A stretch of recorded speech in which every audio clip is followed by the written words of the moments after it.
Hello everyone, welcome back to my channel medico ma'am. जैसा कि आपको स्क्रीन पर दिख रहा है, हम CHO जो ब्रिज कोर्स है BPC CHN उसके इम्पोर्टेंट MCQs की सीरीज़ हमने यहाँ पर स्टार्ट करी हुई है चैनल पर। और इससे पहले हमने 5 सीरीज इसकी डाल दी है। जो फर्स्ट पेपर है फाउंडेशन ऑफ कम्युनिटी हेल्थ उसके, तो अगर आपने वो वीडियोज़ नहीं देखे हैं तो आप वो वीडियो चैनल पर जाकर के देख सकते हैं। बहुत ही इम्पोर्टेंट MCQs हैं और उनके एग्ज़ाम में आने की पूरी संभावना है। उस जो ब्लॉग्स हैं उनमें मैंने जो मॉड्यूल्स हैं उनके सारे इम्पोर्टेंट क्वेश्चंस लिए हैं। इसके अलावा जो एक्स्ट्रा क्वेश्चन हैं वो भी मैंने उसमें डाल दिए हैं, तो आपको इसकी पूरा बेनिफिट मिलेगा कि कोई भी क्वेश्चन आपका छूटेगा नहीं उसमें। आज के हम इस वीडियो में ब्लॉक 3 के जो रेस्ट ऑफ क्वेश्चंस हैं, बचे हुए जो क्वेश्चंस हैं, उनको हम यहाँ पर डिटेल से स्टडी करने वाले हैं। और अगर आपकी कोई क्वेरीज है, किसी क्वेश्चन में कोई डाउट है, तो आप कमेंट्स बॉक्स में कमेंट कर सकते हैं। I will try to solve them. तो आज की जो हमारा वीडियो है वो ब्लॉक 3 का है, कम्युनिकेबल डिजीज और मैनेजमेंट नेशनल हेल्थ प्रोग्राम। ठीक है, ये हम सीरीज 6 है, तो इसके हम कुछ इम्पोर्टेंट MCQs का यहाँ पर डिटेल से स्टडी करेंगे। तो चलिए स्टार्ट करते हैं हम आज का हमारा वीडियो। तो जो फर्स्ट क्वेश्चन है वो है आपके स्क्रीन के सामने। टॉक्सिन टिटनोस्पाज्मिन इज रेस्पॉन्सिबल फॉर, जो टिटनस में जो टॉक्सिन टिटनोस्पाज्मिन हो जाता है वो किसके लिए रेस्पॉन्सिबल होता है? ऑप्शन ए है रैपिड कफिंग के लिए होता है, इन्फेक्शन के लिए होता है, हेमरेज के लिए होता है, या स्पाज्म ऑफ मसल्स के लिए होता है। ठीक है, तो इसमें जो टिटनस की जो टॉक्सिन होती है उसमें क्या क्या प्रॉब्लम देखने को मिलती है? लॉक्जा हो जाता है, डिफिकल्ट स्वेलिंग होती है, शॉर्टनेस ऑफ ब्रीदिंग हो जाती है और बॉडी स्पाज्म हो जाती है। तो इस ऑप्शन में आपको सही ऑप्शन क्या दिख रहा है वो आपको बताना है। ठीक है, तो इसका जो राइट आंसर होगा वो क्या होगा? इसका राइट आंसर हो जाएगा option D is the right answer. Spasm of muscles हो जाएगा किसमें? टिटनोस्पाज्मिन इन टॉक्सिटिसी में। नेक्स्ट सब क्वेश्चन है एनटीटी। एनटीटी क्या है? नियोनेटल टिटनस है। कैन अकर ड्यू टू, किसकी वजह से ये होता है? Option A use of unsterilised blade for cord cutting, जब कोड कटिंग करते हैं तो अगर अनस्टरलाइज ब्लेड लेते हैं तो उसकी वजह से होता है। Application of dirty substance on the umbilical stump, umbilical stump पर अगर कोई डर्टी सब्सटेंस अप्लाई किया जाता है उसकी वजह से हो जाता है। नाउ सी है mother not receive immunisation against TT, अगर मदर को टीटी का इम्यूनाइजेशन नहीं हुआ है तो भी क्या हो सकता है? एनटीटी हो सकता है, सॉरी एनएनटी हो सकता है, नियोनेटल टिटनस। तो आपको बताना है इसका सही आंसर ऑफ डी ऑप्शन क्या है? All of the above. तो इसका जो राइट आंसर होगा वो क्या होगा? Option D is the right answer.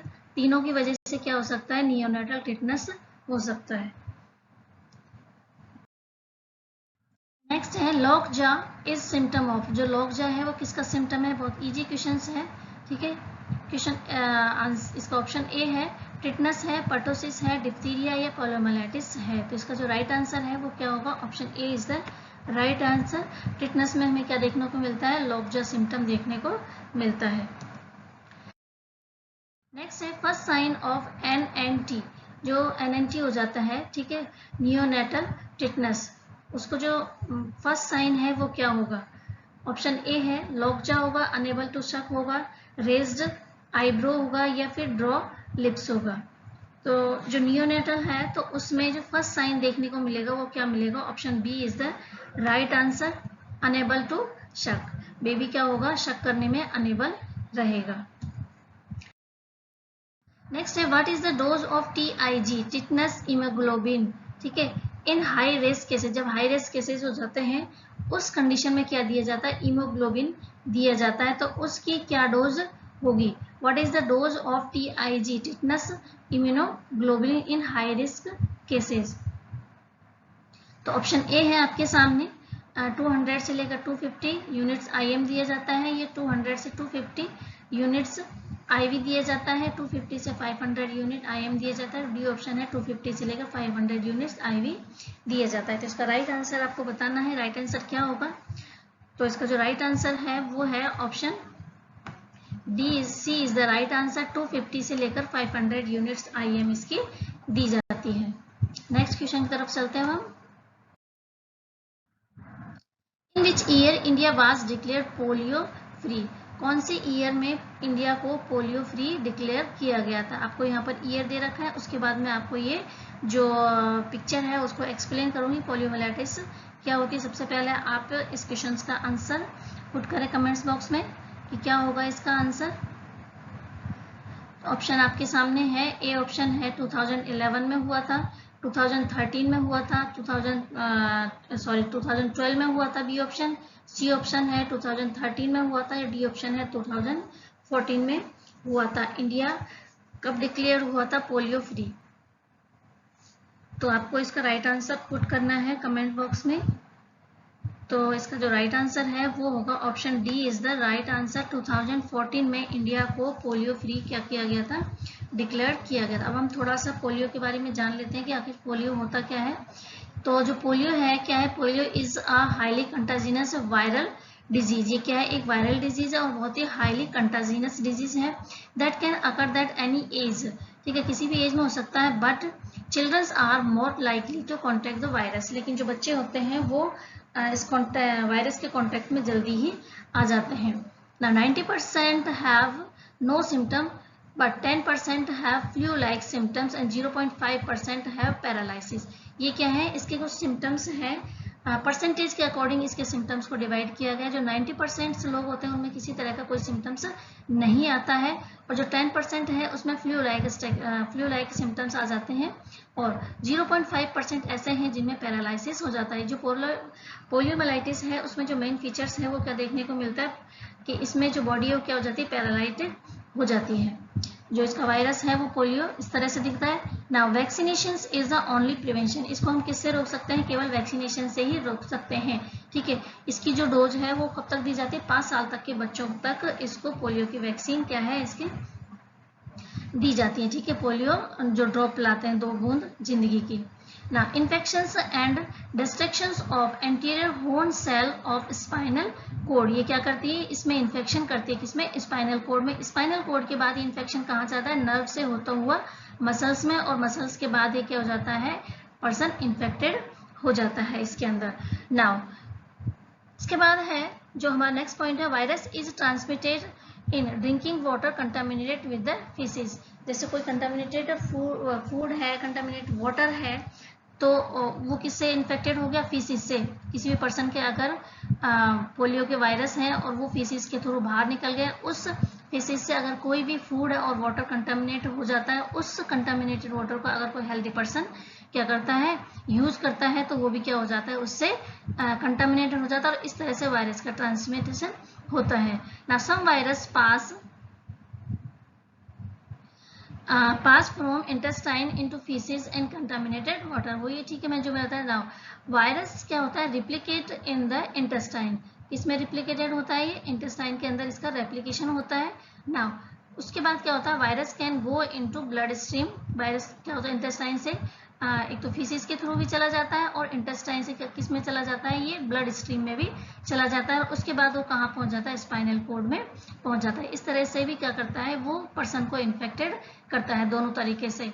जो ये वायरस है फीसिस के थ्रू भी चला जाता है, और ब्लड स्ट्रीम के थ्रू भी क्या हो जाता है, बॉडी में ट्रांसफर हो जाता है। इसके बाद ये जो है नर्व सेल क्या हो जाता है, damage can cause muscles paralysis in leg muscles of abdominal thorax and brain stream even death, और इसकी वजह से क्या हो सकती है, डेथ भी हो सकती है।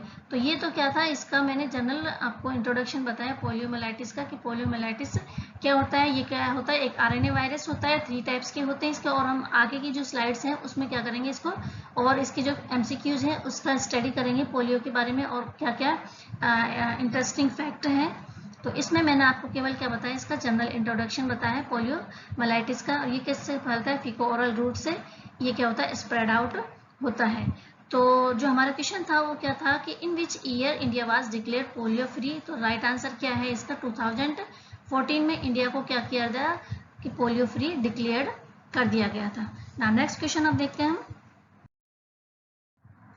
Last case of polio was reported. Last case कब रिपोर्ट किया गया था इंडिया में? 2011 में, 12 में, 13 में या 14 में? ठीक है, तो इसका राइट आंसर क्या हो जाएगा? Option A is the right answer. 2011 के अंदर last case of polio was reported. Next question है what is the route of transmission of polio virus. ठीक है, बहुत इजी क्वेश्चन है, हम इसका डिस्कस पहले कर चुके हैं। तो इसका जो रूट होगा किस तरह से फैलता है, फर्स्ट ऑप्शन है ड्रॉपलेट से फैलता है, फीकल ओरल रूट से, या ट्रांस प्लासेंटल से, या फिर ऑल ऑफ द अबाव से। ये इसका क्या होता है ट्रांसमिशन। तो आपको बताना है इसका सही आंसर। अगर आपको इसका आंसर पता है तो आप कमेंट्स बॉक्स में जरूर कमेंट्स करें कि इसका क्या आंसर होगा। तो इसका जो राइट आंसर है वो होगा option B is the right answer. Faecal oral route से क्या होता है कि जो पोलियो वायरस है उसका ट्रांसमिशन होता है। Next question, incubation period of polio virus. Polio virus का इंक्यूबेशन पीरियड क्या होता है? इंक्यूबेशन पीरियड तो पता ही है आपको कि वायरस या कोई भी माइक्रो ऑर्गेनिज्म का बॉडी में एंटर करने से लेकर के उसके जो first sign and symptom appear होता है उस टाइम पीरियड को क्या बोलते हैं? इंक्यूबेशन पीरियड कहा जाता है। तो इंक्यूबेशन पीरियड कितना होता है पोलियो का? ऑप्शन ए है 2 से 6 डेज होता है, 2 से 7 डेज होता है, 2 से 6 डेज, सॉरी 4 से 6 डेज होता है, या डी ऑप्शन है 7 to 10 डेज होता है। तो इसका आपका राइट आंसर बताना है, राइट आंसर क्या होगा? सो सही आंसर है इसका option D is the right answer. 7 से लेकर 10 डेज इसका इंक्यूबेशन पीरियड होता है पोलियो वायरस का। नेक्स्ट है polio vaccine can be stored at +2 degree से लेकर के और +8 degree Celsius for how much time. जो पोलियो वैक्सीन होती है उसको 2 से लेकर 8 डिग्री टेम्परेचर पर स्टोर किया जाता है। कितने दिनों तक इसको स्टोर कर सकते हैं? तो आपको ऑप्शन बताना है, इसमें सही ऑप्शन क्या होगा। ऑप्शन आपके सामने है, ठीक है। ऑप्शन ए है 30 डेज, बी ऑप्शन है 60 डेज, सी ऑप्शन है 120 डेज और डी ऑप्शन है टिल एक्सपायरी डेट। तो बहुत इंटरेस्टिंग क्वेश्चन है और इनके एग्जाम में आने की पूरी संभावना है। तो आप इन क्वेश्चंस को जरूर सॉल्व करें और अगर वीडियो अच्छा लगे तो आप वीडियो को लाइक शेयर करना जरूर। तो इसका जो सही ऑप्शन है वो क्या होगा? Option C is the right answer. 120 days तक क्या कर सकते हैं? इसको स्टोर कर सकते हैं। कितने टेम्परेचर पर? 2 से लेकर 8 डिग्री टेम्परेचर पर। नेक्स्ट है booster dose of polio vaccine is given at. जो पोलियो की बूस्टर डोज है वो दी जाती है, वो कब दी जाती है? 9 मंथ पर दी जाती है, 12 मंथ पर, 14 या फिर 16 मंथ पर। तो इसका जो राइट आंसर होगा वो क्या होगा? The right answer is option D is the right answer. 16 month पर क्या दी जाती है? पोलियो की बूस्टर डोज दी जाती है। नेक्स्ट क्वेश्चन की तरफ मूव करते हैं। इसके बाद है IPv along with OPV is given at. IPv को ओपीवी के साथ कौन सी डोज के साथ दी जाती है? ओपीवी की कौन सी डोज के साथ हम आईपीवी देंगे?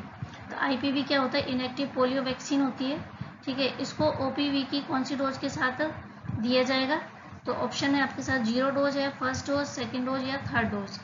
तो ओपीवी की जो थर्ड डोज है जो किस पर लगती है? 14 वीक की एज पर लगती है। तो उस टाइम हमें क्या देते हैं?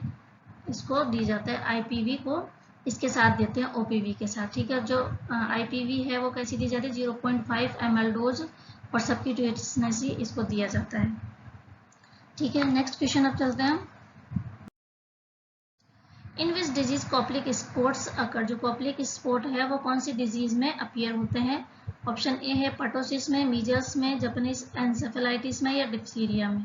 तो इसका जो राइट आंसर है वो होगा option B is the right answer. Measles में हमें क्या दिखाई देते हैं? कॉप्लिक स्पॉट दिखाई देते हैं। किसके अंदर? माउथ के अंदर दिखाई देते हैं। और तो आप इस चार्ट के थ्रू और मैं आपको अच्छी तरह से एक्सप्लेन कर देती हूँ। कई बार कंफ्यूजन हो जाता है कि चिकन पॉक्स और मीजल्स में क्या डिफरेंस है, क्योंकि रेसेस दोनों में ही दिखाई देते हैं। तो उनको हम किस तरह से डिफ्रेंशिएट कर सकते हैं कि ये इस बच्चे में क्या है कि चिकन पॉक्स के रेशेज हैं और नेक्स्ट जो है कोई बच्चा अगर उसमें मीजल्स के रेशेज दिखाई देते हैं। तो कैसे हम उनको आइडेंटिफाई कर सकते हैं? सबसे पहले जो मेन इसका जो फीचर्स होता है वो क्या होता है कि फीवर और हेडेक तो सभी में होता रहता है, लेकिन जो रेशेज हैं वो क्या होते हैं कि जो चिकन पॉक्स है वो सबसे पहले कहाँ अपीयर होते हैं? ट्रंक में, ठीक है, यहाँ पर इसमें अपीयर होते हैं। इसके अलावा चेस्ट, फेस और ये बैक में यहाँ पर दिखाई देते हैं इसके। लेकिन जो मीजल्स होते हैं उसमें सबसे पहले कहाँ आते हैं, इसमें फॉरहेड पर रेसेस अपीयर होते हैं। ठीक है, तो ये इसका एक क्या हो गया, क्लिनिकल फीचर हो गया। Now red spot first appear on the chest, face and back, यहाँ पर इसमें दिखाई देते हैं चिकन पॉक्स के अंदर। एंड डिक्रीज हेपेटाइटिस, जो हेपेटाइटिस है वो क्या हो जाती है, इसकी कम हो जाती है। स्पॉट्स टर्न इनटू ईची ब्लिस्टर्स, और जो स्पॉट्स ये बनते हैं इसके रेशेस है वो किस में चेंजेस होता है, ब्लिस्टर में चेंजेस हो जाता है। जो मीजल्स है उसका जो मेन क्लिनिकल फीचर्स है वो क्या होता है, सबसे पहले इसकी जो रेशेस है वो कहाँ अपीयर होते हैं, फॉरहेड पर अपीयर होते हैं। इसके अलावा रनिंग नोज होती है, रेड आईज हो जाती है, और इसमें क्या होता है, कॉप्लिक स्पॉट दिखाई देते हैं इनसाइड द माउथ। मेन जो इसका फीचर है वो क्या होता है, कॉप्लिक स्पॉट है। ये कई बार क्वेश्चंस एग्जाम में रिपीट होता रहता है, तो इस चीज को आप अच्छी तरह से ध्यान रखें। कॉप्लिक स्पॉट कौन सी डिजीज में अकर होता है, तो इसका राइट आंसर हो जाएगा मीजल्स में क्या दिखाई देते हैं, कॉप्लिक स्पॉट दिखाई देते हैं। Next question, on which day skin rashes appear in measles, measles में कौन से डे पर रेशेज अपीयर होते हैं, तो इसका राइट आंसर आपको बताना है। ऑप्शन ए है second day, third day, fourth day या फिर फिफ्थ डे पर। तो इसका जो राइट आंसर है वो क्या होगा, option C is the right answer. Fourth day पर क्या होते हैं, इसमें रेशेज अपीयर होते हैं। और कहाँ पर अपीयर होते हैं इसमें, मीजल्स में, मैंने अभी आपको बताया। तो मीजल्स में है, इसमें फॉरहेड में क्या होते हैं, सबसे पहले रेशेज अपीयर होते हैं। Now next question, SSPE is complications of which disease? SSP कौन सी डिजीज का कॉम्प्लिकेशन है? SSP की फुल फॉर्म क्या होती है, सब अक्यूट स्क्लेरोसिस पेनसिफेलाइटिस। ये जो कॉम्प्लिकेशंस है वो कौन सी डिजीज में देखने को मिलता है? तो ऑप्शन आपके सामने है। ऑप्शन ए है मीजल्स, ऑप्शन बी है पोलियोमाइलाइटिस, सी है जेई, या फिर डी है पर्टोसिस पे देखने को मिलता है। आंसर देने से पहले आपको मैं ये एक्सप्लेन कर दूं कि SSP आखिर है क्या, कौन सा कॉम्प्लिकेशन है। ये क्या है, एक न्यूरोलॉजिकल डिसऑर्डर है जो क्या करता है, सेंट्रल नर्वस सिस्टम को अफेक्ट करता है। ये एक स्लो और परसिस्ट कॉम्प्लिकेशंस है जिसकी वजह से क्या होता है, वायरल इन्फेक्शन की वजह से होता है। और कौन सा वायरल इन्फेक्शन हो जाता है किसी पर्सन को, अगर पैरामिक्सोवायरस है, ठीक है, जिसकी वजह से क्या होता है, मीजल्स होता है। वो इन्फेक्शन अगर किसी को हो जाता है तो उसमें ये कॉम्प्लिकेशन देखने को मिलता है, SSPE सब अक्यूट स्क्लेरोसिस पेनसिफेलाइटिस। इसमें क्या है कि जो न्यूरोलॉजिकल डिसऑर्डर हो जाता है ये, और ज़्यादातर एक इसमें देखने को मिलता है चिल्ड्रंस और जो यंग एडल्ट होते हैं उसमें ये कॉम्प्लिकेशन देखने को मिलता है। तो इस क्वेश्चन का अब राइट आंसर आपको मिल गया होगा कि इसमें क्या होता है, मीजल्स है उसमें हमें ये कॉम्प्लिकेशन देखने को मिलता है, SSPE। ये क्या है, एक न्यूरोलॉजिकल या सेंट्रल नर्वस सिस्टम का ये डिसऑर्डर है जो वायरल इन्फेक्शन की वजह से होता है। Another name of serum hepatitis is, जो सीरम हेपेटाइटिस है उसका दूसरा और नाम क्या है, किस नाम से हम जानते हैं उसको? ऑप्शन ए है हेपेटाइटिस ए, बी है हेपेटाइटिस बी, सी है सी, और डी है ई हेपेटाइटिस के नाम से उसको जानते हैं। तो सही ऑप्शन इसका क्या होगा, तो इसका राइट ऑप्शन है वो होगा option B is the right answer. Hepatitis B को हम क्या बोलते हैं, सीरम हेपेटाइटिस कहते हैं। क्वेश्चन है HBIG hepatitis B immunoglobulin should not be given after how many hour of exposure. किसी को हेपेटाइटिस बी हो गया है उसके कितने टाइम के बाद उसको क्या नहीं देना चाहिए, HIV नहीं देना चाहिए, हेपेटाइटिस बी इम्यूनोग्लोबिन नहीं देनी चाहिए। तो ऑप्शन ए है 12 आवर, 24 आवर, 36 या 48 आवर। ठीक है, तो सही ऑप्शन क्या होगा इसका, option D is the right answer. 48 hour के बाद उसको HBIG नहीं देनी चाहिए। क्वेश्चन है which living being manifest JEE। ठीक है, JEE मतलब जापानीज एनसेफेलाइटिस।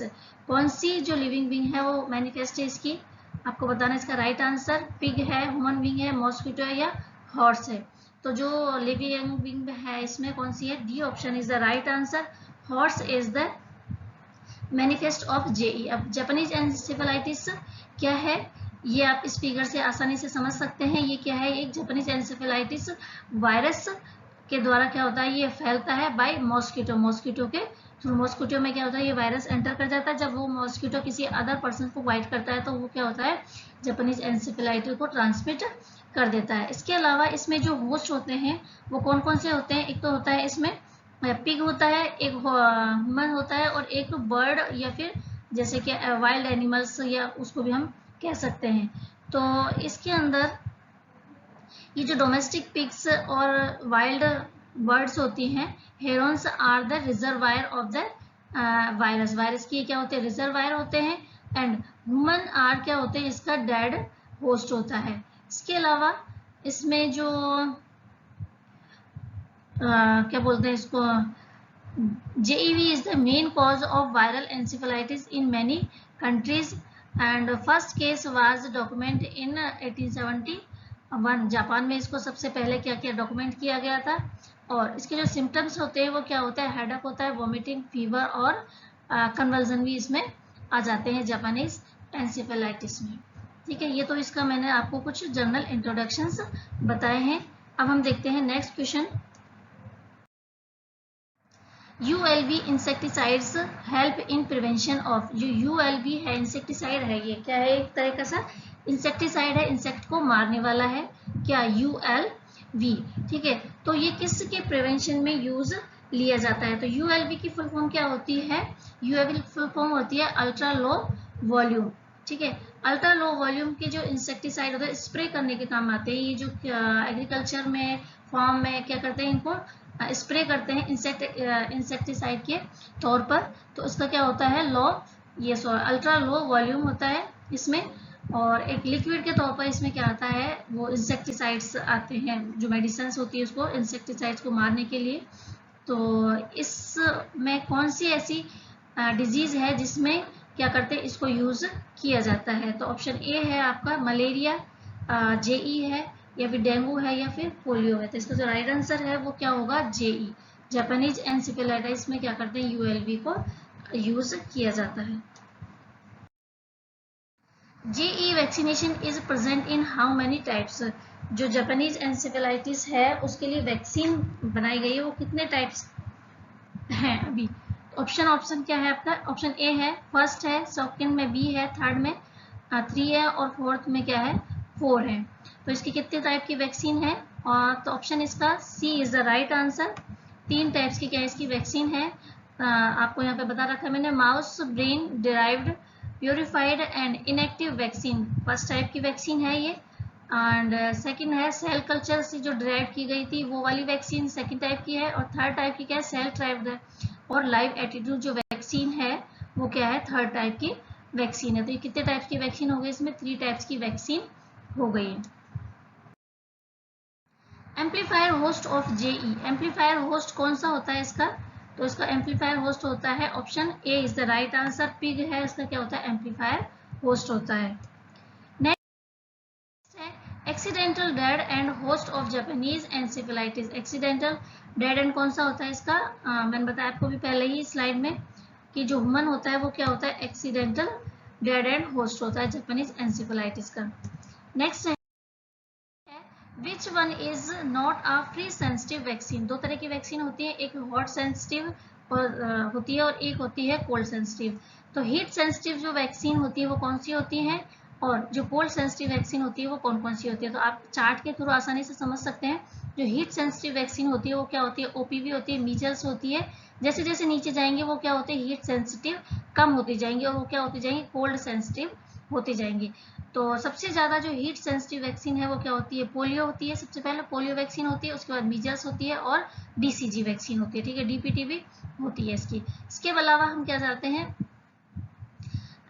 जो कोल्ड सेंसिटिव वैक्सीन है, जो सबसे ज्यादा कोल्ड सेंसिटिव वैक्सीन कौन सी होती है, पेंटावैलेंट की जो वैक्सीन है वो होती है। ठीक है, हेपेटाइटिस है वो कोल्ड सेंसिटिव वैक्सीन है, मतलब ज्यादा अगर इसको फ्रीज कर दिया जाए, अगर इसको क्या कर देते हैं, फ्रीज हो जाती है, जम जाती है वैक्सीन, तो इनको क्या करना पड़ता है, डिस्कार्ड करना पड़ता है। तो इसके लिए मैंने आपको पहले जो वीडियो था उसमें बताया था शेक टेस्ट के बारे में, उससे हम क्या करते हैं, उसकी इफेक्टिवनेस को जानते हैं। अगर शेक टेस्ट क्या आता है, पॉजिटिव आता है कोल्ड सेंसिटिव वैक्सीन के लिए, तो ऐसी वैक्सीन को क्या कर देना चाहिए, डिस्कार्ड कर देना चाहिए। तो अगर आप और जानना चाहते हैं शेक टेस्ट के बारे में क्या है, तो आप मेरे पिछले वाले वीडियो में जाकर के वो देख सकते हैं कि शेक टेस्ट कैसे किया जाता है, ठीक है, और किन किन वैक्सीन के लिए शेक टेस्ट किया जाता है, ठीक है। तो ये हो गया हीट। जो कोल्ड सेंसिटिव वैक्सीन है वो कौन कौन सी होती है? सबसे ज़्यादा से हम नीचे की तरफ चलेंगे, सबसे ऊपर है वो क्या होती है? सबसे ज़्यादा कोल्ड सेंसिटिव वैक्सीन होती है, तो हेपेटाइटिस बी है, इसके बाद हिब है जो लिक्विड फॉर्म में आती है,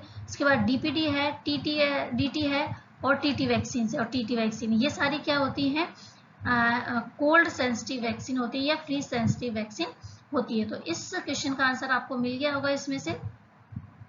विच one is not a freeze sensitive vaccine? इसमें से कौन सी है जो फ्रीज सेंसिटिव वैक्सीन नहीं है? हेपेटाइटिस बी भी क्या है? फ्रीज सेंसिटिव वैक्सीन है।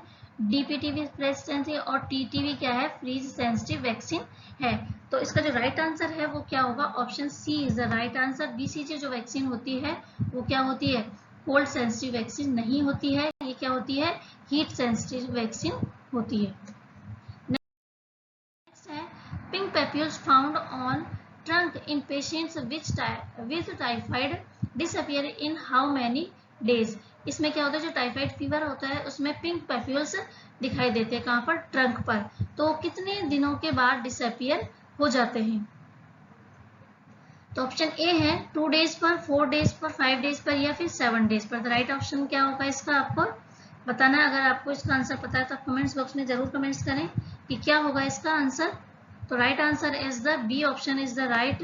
4 डेज पर क्या हो जाते हैं? डिसअपियर हो जाते हैं। टाइफाइड फीवर क्या होता है? इसको क्या बोलते हैं? हम एंट्रिक फीवर के नाम से भी जानते हैं। और इसका जो पॉजिटिव ऑर्गेनिज्म है वो क्या होता है? साल्मोनेला टाइफाई होता है। इसके जो साइन सिम्टम है वो क्या होता है? फीवर होता है, मैलेज होता है, डिफ्यूज एब्डोमिनल पेन होता है, डायरिया हो सकता है और कॉन्स्टिपेशन होते हैं।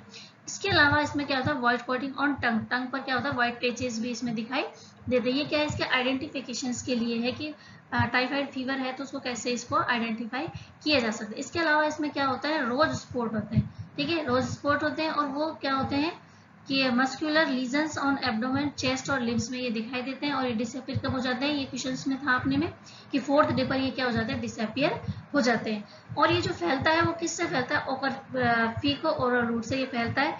अगर किसने इन्फेक्टेड फूड या फिर कंटामिनेटेड फूड या फिर वाटर को ड्रिंक कर लिया तो उसमें ये डिजीज हो जाती है। इसका कॉज बता रखा है, इंजेक्शंस ऑफ कंटामिनेटेड फूड और ड्रिंक, डर्टी प्रोड्यूस, शेलफिश वगैरह इसको यूज करते हैं तो टाइफाइड इसमें होने के ज्यादा चांसेस होते हैं। इसके अलावा इसमें क्या क्या हो सकता है?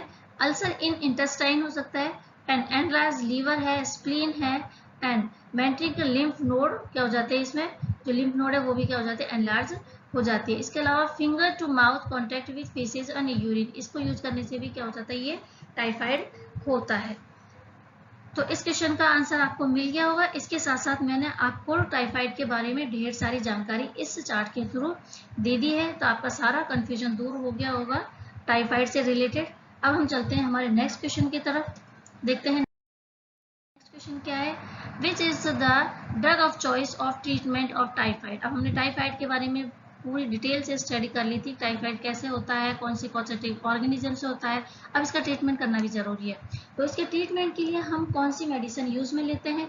तो ऑप्शन ए है आपके सामने, क्लोरामफेनिकोल लेते हैं, या ट्रेमिथाल्प्रीन लेते हैं, या सी ऑप्शन है एम्पिसिलिन लेते हैं, या डी ऑप्शन है फ्लोरोक्विनोलोल लेते हैं। तो इसका जो राइट आंसर है वो होगा option D is the right answer, fluoroquinolone इसमें हम ड्रग ऑफ चॉइस लेते हैं टाइफाइड के अंदर। नेक्स्ट है वैक्सीन फॉर टाइफाइड फीवर। अब इसका प्रिवेंशन के लिए क्या करना जरूरी है? इसकी वैक्सीन भी होना जरूरी है। तो इसकी जो वैक्सीन है वो भी कितने टाइप्स की होती है, कौन से दिन दी जाती है, किस किस तरह से दी जाती है वो देख लेते हैं हम। Vaccine for typhoid fever is administration on except, ठीक है। तो जो टाइफाइड की जो वैक्सीन है वो फर्स्ट डे दी जाती है, उसके बाद 3rd डे दी जाती है, उसके बाद 5th डे दी जाती है। उसके बाद क्या करते हैं? हर 3 साल में इसको क्या करते हैं? रिपीट करते हैं। इसी तरह से किन एरियाज में करते हैं? जहां पर क्या होता है? टाइफाइड फीवर एक तरीके से एंडेमिक के रूप में फैला रहता है, उस एरियाज में क्या करते हैं? टाइफाइड की जो वैक्सीन है उसको यूज में लिया जाता है। और किस किस तरह से लेते हैं? 1st डे, 3rd डे और 5th डे के रूप में लेते हैं। तो कौन से डेज में नहीं लेते? 2nd डेज में इसकी वैक्सीन नहीं ली जाती है। तो इसका राइट आंसर क्या हो जाएगा? Option B is the right answer, 2nd day में इसका नहीं लेते हैं। अब हम चलते हैं इसके नेक्स्ट क्वेश्चन की तरफ। नेक्स्ट क्वेश्चन है hepatitis A virus is inactivated by except. ठीक है, किसके द्वारा इसको क्या नहीं किया जा सकता, इनएक्टिवेटेड नहीं किया जा सकता। अल्ट्रावायलेट रेज के द्वारा इसको क्या किया जा सकता है, इनएक्टिवेट किया जा सकता है, मतलब हेपेटाइटिस ए का वायरस को खत्म किया जा सकता है, नष्ट किया जा सकता है। बॉइलिंग करके भी इसको क्या कर सकते हैं, नष्ट किया जा सकता है। इसीलिए बोलते हैं कि जो हेपेटाइटिस ए है वो फीकोरल रूट से फैलता है, कंटामिनेटेड फूड वाटर से फैलता है। तो इस तरह से जो हम कोई भी फूड आइटम यूज करते हैं तो उसको क्या करना चाहिए, अच्छी तरह से उबाल करके बॉइलिंग कर 5 मिनट तक, ताकि जो हेपेटाइटिस ए का जो वायरस है वो क्या हो सके, डिस्ट्रॉय हो सके। तो बॉइलिंग करके भी क्या कर सकते हैं, हेपेटाइटिस ए वायरस को डिस्ट्रॉय या इनएक्टिवेटेड किया जा सकता है। ऑटोक्लेव के द्वारा भी क्या कर सकते हैं, इसको इनएक्टिवेटेड कर सकते हैं। तो किसके द्वारा इसको नहीं कर सकते, फॉर्मेलिन के द्वारा इसको क्या नहीं कर सकते, इनएक्टिवेटेड नहीं कर सकते। तो इसका राइट आंसर क्या होगा, option A is the right answer, formalin. Next है RNA polio virus has how many serotypes. जो पोलियो वायरस है, ठीक है, वो किसके द्वारा फैलता है, ये तो मैंने आपको बताया था कि जो पोलियो है वो आरएनए वायरस होता है। ठीक है, कितने टाइप्स के सीरोटाइप्स होते हैं इसके होते हैं 3 टाइप्स। तो राइट आंसर इसका क्या हो जाएगा, option C is the right answer. इसके अलावा अब हम देख लेते हैं, इसको मैंने बता ही दिया था आपको पोलियो वायरस क्या होता है, किस किस तरह से ये स्प्रेड आउट होता है। अब हम नेक्स्ट स्लाइड की तरफ चलते हैं। Most of paralytic poliomyelitis are caused by. ठीक है, जो पैरालाइटिक पोलियोमाइलाइटिस है वो कौन से वायरस की वजह से फैलता है, तो टाइप ए हो जाएगा हमारा, सॉरी ऑप्शन ए है टाइप फर्स्ट वायरस, बी में सेकंड वायरस है, थर्ड है और फोर्थ है। तो इसका राइट आंसर है वो क्या हो जाएगा, A option is the right answer. Type first जो वायरस है वो क्या होता है, पैरालाइटिक पोलियोमाइलाइटिस कॉज करता है। नेक्स्ट है, for how much time polio virus is excreted in the stool of the patient after illness. अगर पेशेंट के क्या हो गई, डिजीज हो गई है, तो कितने टाइम के बाद उसके स्टूल में पोलियो वायरस क्या होगा, बाहर निकलेगा, ये आपको बताना है। ये क्वेश्चन आपसे पूछ रहा है। तो ऑप्शन ए है 2 से लेकर 5 डेज में निकलेगा, या फिर 6 से लेकर 8 डेज में निकलेगा, सी ऑप्शन है 2 से लेकर 5 वीक में, या फिर 6 से लेकर के 8 वीक के अंदर निकलेगा। ठीक है, अगर कोई पर्सन क्या होगा, इन्फेक्टेड हो गया, उसको पोलियो की बीमारी हो गई, तो वो पोलियो का जो वायरस है वो उसके स्टूल में कितने टाइम पीरियड के बाद एक्सक्रेट होगा। ठीक है, आपको बताना है इसका सही आंसर क्या होगा। तो इसका राइट आंसर है वो होगा option D is the right answer. 6 to 8 week में वो पोलियो वायरस क्या होगा, एक्सक्रेटेड होगा। नेक्स्ट है which is not the sign and symptom of worm infestation. किसी को वर्म इन्फेस्टिगेशन हो गया, किसी को वर्म का क्या हो, इन्फेक्शन लग गया है, ठीक है, उसके पेट में क्या हो गया, वर्म चले गए, कीड़े हैं, तो उसमें इनमें से ऐसा कौन सा साइन उसमें नहीं दिखाई देगा। तो वर्म के अंदर एब्डोमिनल पेन तो होता ही है, ठीक है, इसके बाद लॉस ऑफ एपेटाइटिस भी हो जाता है, भूख भी नहीं लगती है, इसके अलावा क्या हो जाता है, डायरिया भी हो जाता है उसको। तो इसमें जो होता नहीं है वो क्या होता है, burning sensation while passing urine. ठीक है, ये वाला सिम्टम उसमें दिखाई नहीं देता है, बर्निंग सेंसेशन नहीं होता है जब वो यूरिन पास करता है। नेक्स्ट हमारा क्वेश्चन है what is the dose of albendazole for childrens between age 2 to 19 year. अगर एल्बेंडाजोल की जो डोज दी जाती है कितने बच्चों को, 2 से लेकर 19 ईयर के बीच के जो चिल्ड्रंस हैं उनको, तो उसकी डोज क्या होगी, ऑप्शन ए है 200, 300, 400 या 500। तो राइट आंसर इसका क्या हो जाएगा, 400 इज द राइट आंसर। इसके अलावा 1 से लेकर के 2 साल तक के जो बच्चे होते हैं उनको क्या देते हैं, एल्बेंडाजोल की हाफ टैबलेट दी जाती है। इसका मतलब कि उनको कितने mg की दी जाएगी, 200 mg की डोज दी जाएगी। ठीक है, क्लियर हो गई आपकी ये सारी बातें। अब हम चलते हैं नेक्स्ट क्वेश्चन की तरफ। क्वेश्चन अगर आपको पसंद आ रहे हैं, अच्छे लग रहे हैं, तो आप चैनल को लाइक और सब्सक्राइब करना ना भूलें। ठीक है, इसी तरह से मैं और अच्छे अच्छे क्वेश्चंस आपके लिए लेती आती रहूंगी। अगर आपको चैनल पर पहली बार आए हैं तो चैनल को एक बार सब्सक्राइब कर दें, और क्वेश्चन अच्छे लग रहे हैं तो आप वीडियो को लाइक करना ना भूलें। इसके अलावा बेल आइकन को भी प्रेस कर दें ताकि आने वाले नोटिफिकेशन आपको मिल सके। तो अब हम देखते हैं हमारा नेक्स्ट क्वेश्चन है।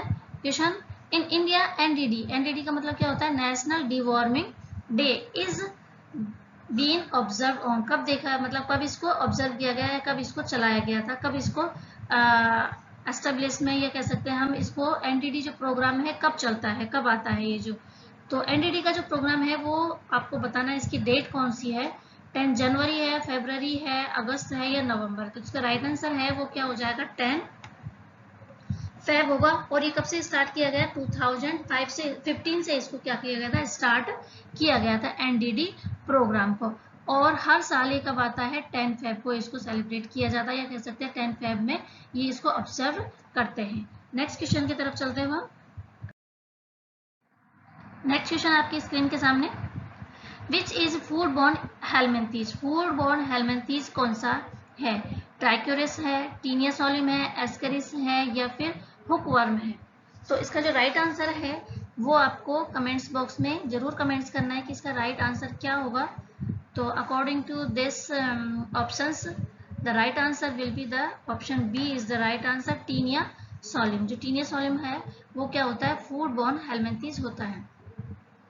ठीक है, तो इसका जो होस्ट होता है ये किसकी वजह से फैलता है, ये फैलता है इन्फेक्टेड जो पोर्क होता है, ठीक है, सुअर का जो मांस होता है उसको खाने से, जो कच्चा सुअर का मांस खाते हैं उसकी वजह से क्या होता है, ये टीनिया सोलिम होता है।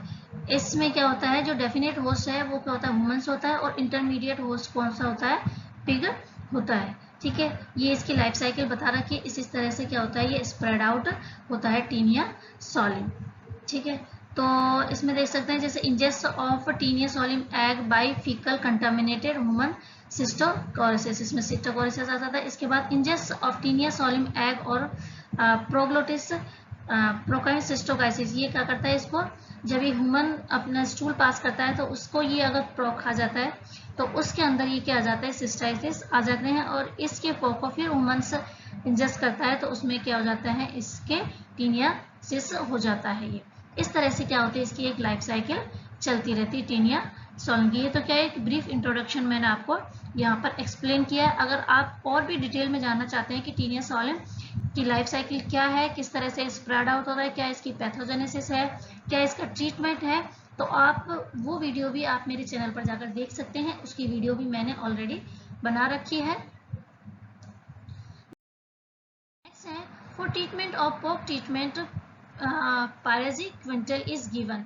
जो पोक ट्रीटमेंट है हम करते हैं, इसमें टीनिया सोलिम में क्या करते हैं कि इसका जो ट्रीटमेंट दिया जाता है टेपवर्म का, वो क्या दी जाती है, कौन सी मेडिसिन, एक तो आपको ये ध्यान में रखना है कि मेडिसिन का नाम क्या है, कौन सी मेडिसिन दी जाती है। इसके अलावा इसकी डोज कितनी होती है वो भी आपको क्या करना है, इसका ध्यान में रखना है कि कितनी डोज इसकी दी जाएगी। तो आपको बताना है इसका सही आंसर क्या होगा, कि जो पायरेजिक क्विंटल है वो किसमें दी जाती है, टीनिया सोलिम में दी जाती है या पोक ट्रीटमेंट में दी जाती है, और कितनी दी जाएगी। तो सही आंसर आपको देना है, इसमें से ऑप्शन आपके सामने है, सिंगल डोज दी जाएगी 5 to 10 मिलीग्राम की, या सिंगल डोज दी जाएगी 15 to 20 मिलीग्राम की, या डबल डोज दी जाएगी 5 to 10 की, या फिर डबल डोज दी जाएगी 15 to 20 मिलीग्राम पर केजी की। तो इसका राइट आंसर है वो क्या होगा, option A is the right answer, single dose दी जाएगी 5 to 10 मिलीग्राम की। ठीक है, एक ही डोज देंगे और कितनी मिलीग्राम की होगी, तो 5 से लेकर के 10 मिलीग्राम की होगी। Shape of rabies RNA virus, इसकी जो आरएनए वायरस है रेबीज का, उसकी शेप कैसी होती है, बटन शेप की होती है, बुलेट शेप की होती है, ओवल शेप की होती है, फ्लैट की होती है। तो राइट आंसर आपको बताना है क्या होगा, तो इसका राइट आंसर होगा option B is the right answer, bullet shape का इसका वायरस होता है रेबीज का। Now half life of rabies virus at 40 degree centigrade is for how many hour।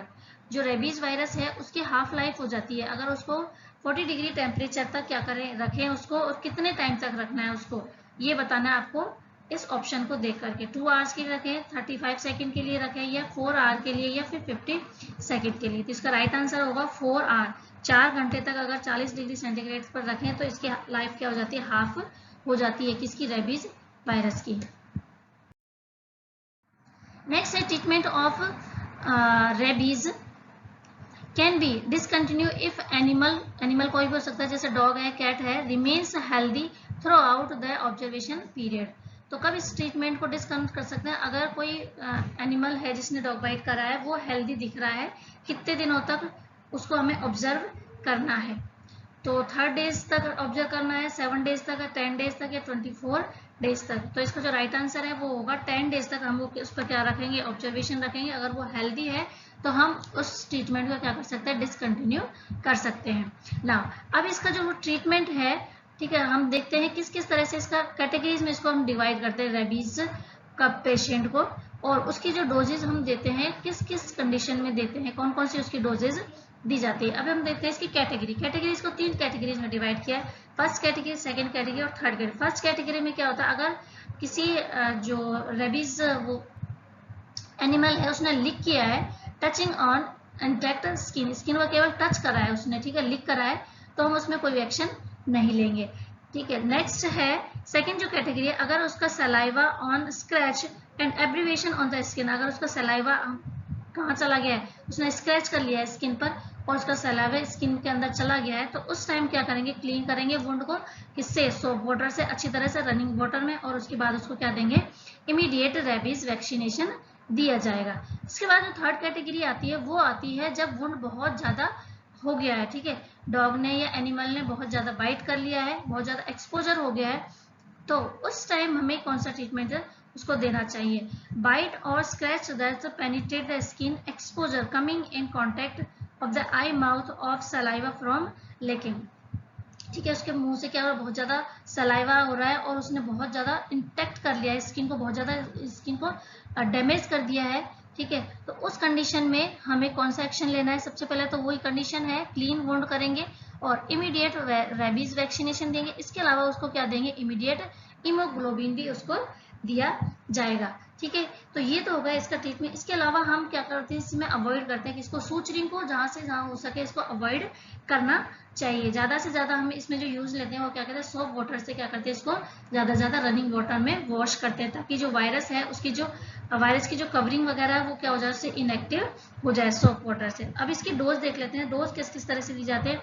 जो इसकी 0 डोज है, कैसे देते हैं इसको, फर्स्ट डे जो देते हैं डे जिस दिन उसको बाइट करा है वो होती है उसके 0 डोज, उसके बाद तीसरे दिन दी जाती है, उसके बाद 7th डे, फिर 14 डेज दी जाती है, उसके बाद 28 डेज पर दी जाती है। तो इस तरह से इसकी कितनी डोजेज होती है, 5 डोजेज इसको दी जाती है रेबीज वैक्सीन के, 0, 3, 7, 14 और 28, ठीक है। तो आपको समझ में आ गया इसका ट्रीटमेंट किस तरह से होता है, किस तरह से इसका एक्सपोजर होता है और किस किस तरह से इसको ट्रीट किया जाता है रेबीज को। नेक्स्ट हम क्वेश्चन देखते हैं। अब हम आ जाते हैं कुछ अदर इम्पोर्टेंट क्वेश्चंस भी मैंने इसमें लिए हैं जो आपके क्वेश्चंस बैंक में दे रखे हैं, उसके अलावा भी मॉड्यूल्स में से इसमें मैंने सेलेक्ट कर करके कुछ क्वेश्चंस लिए हैं, तो आप ये भी देख लें, इनको भी क्या होते हैं बार बार आने की संभावना रहती है एग्जाम में, तो ये भी बहुत इंपॉर्टेंट फैक्ट्स हैं आपके लिए।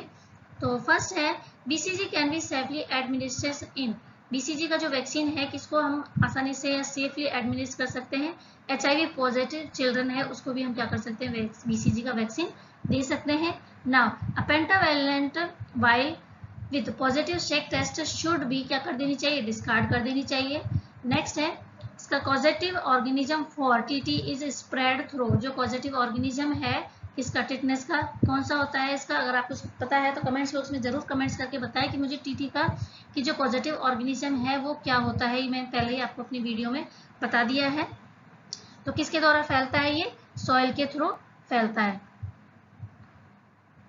नेक्स्ट है extra pulmonary symptoms of TB is, जो एक्स्ट्रा पल्मोनरी सिम्टम्स है किसका, टीबी का, वो क्या हो सकता है, लिम्फोडेनोपैथी होता है ना। क्लोस्ट्रीडियम टिटेनी आ गया आपका क्वेश्चन, आपका यहीं पर इसमें लिखा हुआ है।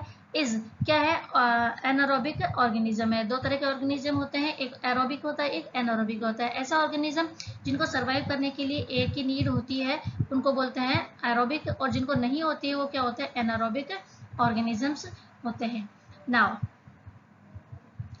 SNID की फुल फॉर्म क्या होती है, S से होता है सब, N से नेशनल, I से इम्यूनाइजेशन और D से डे होता है, ठीक है, सब नेशनल इम्यूनाइजेशन डे।